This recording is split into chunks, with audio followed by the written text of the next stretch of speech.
Gentlelady yields. Chair recognizes Ms. Green from Georgia for 5 minutes. Thank you, Mr. Chairman. I think we should all refresh our memories today and remember history and who has caused the political violence here in Washington, D.C. by remembering how many times D.C. Metro Police were deployed for dangerous riots.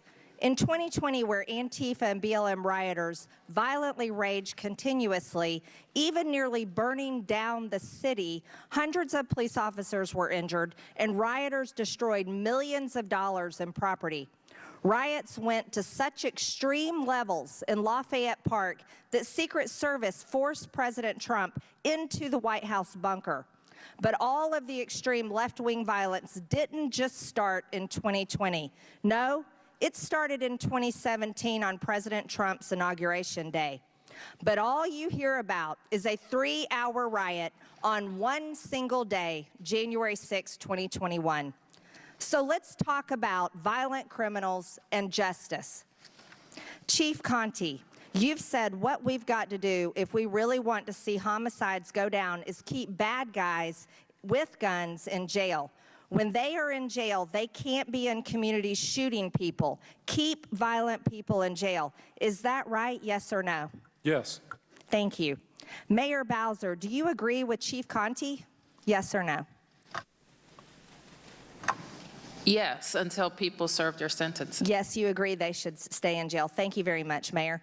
Mr. Graves, you are the U.S. Attorney for the District of Columbia. You have the unique ability to prosecute both local and federal cases. However, Mr. Graves, your office has declined to prosecute 67% of those arrested in 2022, which means they can't stay in jail like Chief Conte is demanding after his police officers do the hard work of arresting these criminals. Instead, you are solely focused on prosecuting January 6 cases from one single day in our history. Meanwhile, D.C. crime is up.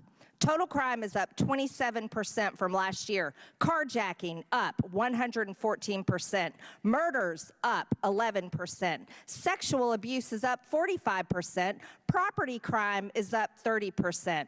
And just yesterday morning, a little innocent 12-year-old girl was shot while sleeping in her own bed by another rampant, violent criminal who has probably been previously arrested and not prosecuted.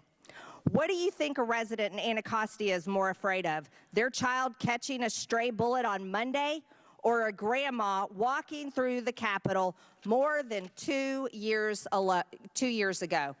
Mr. Graves, your decision to not prosecute 67% of the crimes in D.C. is absolutely criminal itself. People who are charged with murder have been arrested on average 11 times before because you refuse to keep them in jail like Chief Conte is demanding. You have already abused your position by maliciously prosecuting at least 1,000 people from January 6th, but you recently announced that you're going to arrest at least 1,000 more. Let me remind everyone the manner in which you go about your January 6th prosecutions.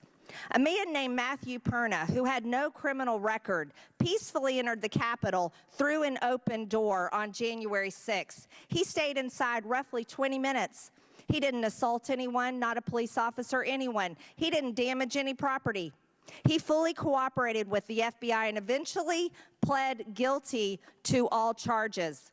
But right before his sentencing, you, Mr. Graves, asked the judge for more time to object to the pre-sentence report, by the way, while you weren't prosecuting many of the crimes in D.C. This was so that you could ask for at least a few more years in prison for the guy that walked around in the Capitol for 20 minutes, not assaulting anyone.